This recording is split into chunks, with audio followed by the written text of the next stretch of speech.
আজ আমি আপনাদেরকে করে দেখাবো ভ্যানিলা কেক। এটা আপনারা সন্ধ্যে টিফিনে খেতে পারেন বা চায়ের সাথেও খেতে পারেন। আর আপনারা দেখছেন আলিমের রান্নাঘর, সাথে থাকবে অনেক টিপস অ্যান্ড ট্রিক্স। তো বাই দ্য ওয়ে, চলুন ভিডিও শুরু করেন। প্রথমে আমি দিয়ে দেবো 3টা ডিম।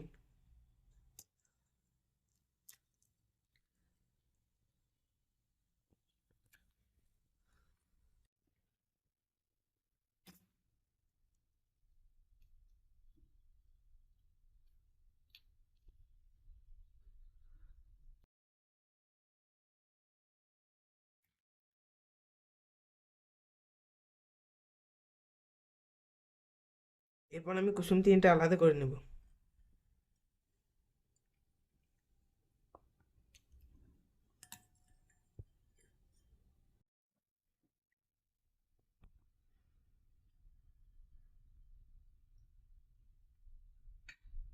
এরপর আমি ডিমের সাদা অংশে 1 কাপ চিনি দিয়ে দেবো। এরপরে এটাকে আমি ভালো করে ফেটিয়ে নেবো যতক্ষণ এটা একটা ফোমে রূপান্তরিত না হয়ে যায়।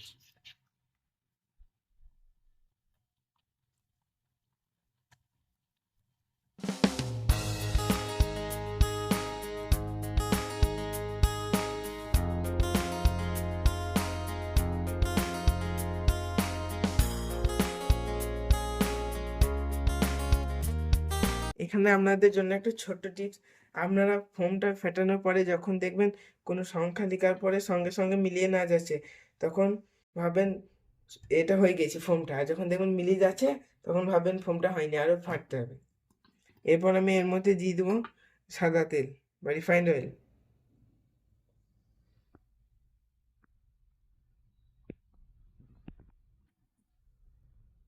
এবার আমি এখানে দিয়ে দেবো ভ্যানিলা এসেন্স 2 ফোঁটা, 2 থেকে 3 ফোঁটা। আবার এটাকে আমি ভালো করে ফাটিয়ে নেব।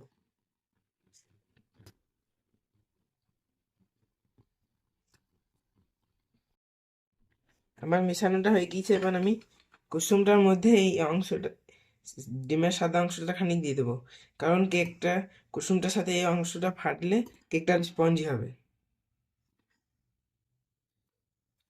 এবার আমি ভালো করে কুসুমটাকে ফেটে নেব।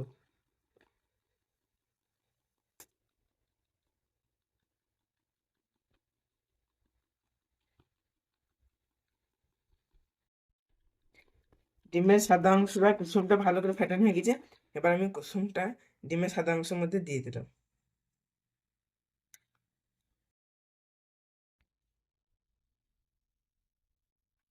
এবার এটাকে আমি ভালো করে মিশিয়ে নেব। এটা আস্তে আস্তে মিশাবে, নাহলে ফোমটা ওভারবিট হয়ে যাবে। আপনারা দেখুন আমি কি করে মিশাচ্ছি। এটা আমার মেশানো হয়ে গেছে। এবার আমি ময়দাটা দিয়ে দিলাম। ময়দাটা আমি একবার না দিয়ে অল্প অল্প করে দেবো। এরপর দিয়ে দিচ্ছি বেকিং পাউডার 1/2 চামচ। এরপর দিয়ে দিচ্ছি গুঁড়ো দুধ 1.5 চামচ। এরপর আমি দিয়ে দিচ্ছি অল্প একটু লবণ। মিষ্টি জিনিসে লবণ দিলে স্বাস্থ্য ব্যালেন্স হয়। এবার আমি এটাকে ভালো করে চেলে নিচ্ছি।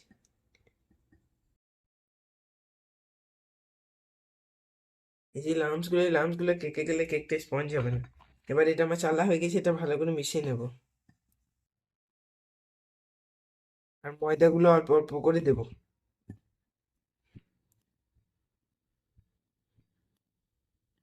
আপনাদেরকে আমি একটা কথা বারবার বলছি, এটা জোরে মেশাবেন না।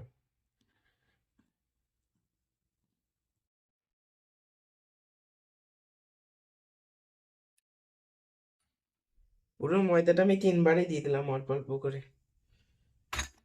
আমার এখানে 1.5 কাপের মতো ময়দা ছিল, আমার এখানে পুরোটাই লেগেছে।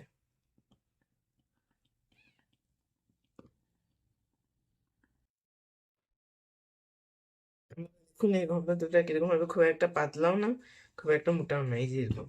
আর এটাতে পানি ও দুধ বা তরল কিছু পদার্থ ব্যবহার করবেন না। দেখুন আমার ব্যাটারটা হয়ে গেছে। এবার আমি কেক মোল্ডটা রেডি করে নেব। এবার আমি কেক মোল্ডটা রেডি করে নেব। প্রথমে কেক মোল্ডটা অল্প একটু তেল বুলিয়ে নেব।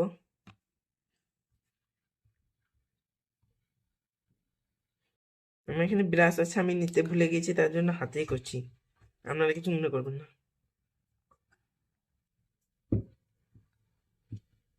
এটা আমি চারিদিকে বলিয়ে নিয়েছি। এবার একটা হার্ট শেপের কাগজ কেক মোল্ডের মধ্যে দিয়ে দেবো।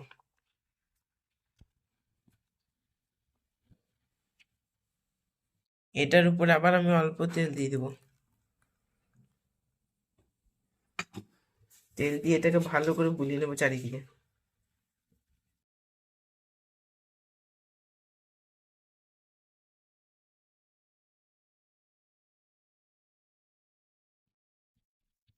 আমার ভালো করে তেল ব্রাশ করা হয়ে গেছে। এবার আমি কেকের ব্যাটারটাকে ঢেলে নেবো। এবার আমি ব্যাটারটাকে ঢেলে নেব। ব্যাটারটা খানিক উঁচু থেকে ঢালবো যেন ভিতরে যে গুটি গুটি এগুলো আছে সেগুলো যেন না থাকে, আর ভিতরে হাওয়াগুলো যেন বেরিয়ে যায়।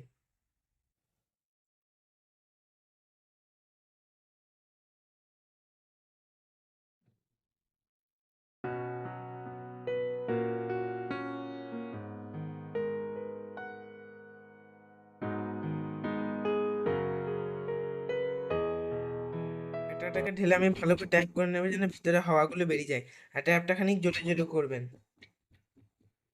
কড়াইটা আমি হাই হিটে 10 মিনিট বেক করে নিয়েছি। এবার আমি স্ট্যান্ডটা বসিয়ে কেকের এটা ভালো করে ট্যাপ করে কড়াই আমি এটা দিয়ে দিচ্ছি। এরপর আমি উপর দিকে একটা চেপে ঢাকা দিয়ে দিচ্ছি। আমার কাছে ঢাকনা আছে কিন্তু এটা সাইজে নেই বলে আমি একটা বড় কাঁসার থালা চাপা দিচ্ছি। এবার আমি হিটটাকে একদম লো করে দিচ্ছি। আমার হয়ে গেছে, আমি টুথপেক দিয়ে দেখে নিচ্ছি। টুথপেকটা একদম ক্লিন আসছে, তার মানে কেকটা হয়ে গিয়েছে। এবার আমি কেকটাকে বন্ধ করে নর্মালি রেখে দেবো। এবার কেকটা আমি ডিমোল্ড করে নেবো। ছুরি করে আস্তে আস্তে সাইডটা কেটে দিচ্ছি যেন ভালো করে কেকটা ছেড়ে যায়।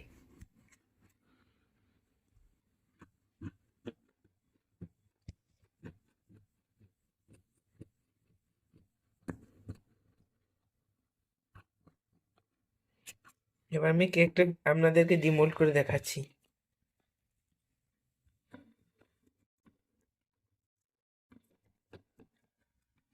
দেখুন, এবার আমি বাটার পেপারটা সরিয়ে দিই।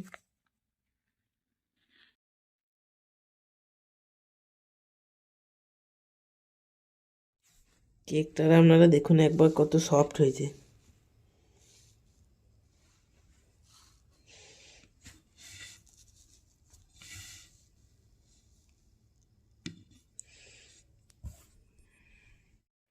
এবার আমি আপনাদেরকে কেকটা কেটে দেখাচ্ছি কেমন হয়েছে।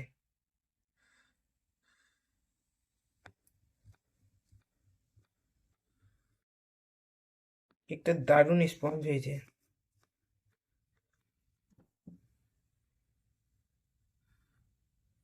কেকটা আপনারা একবার দেখুন।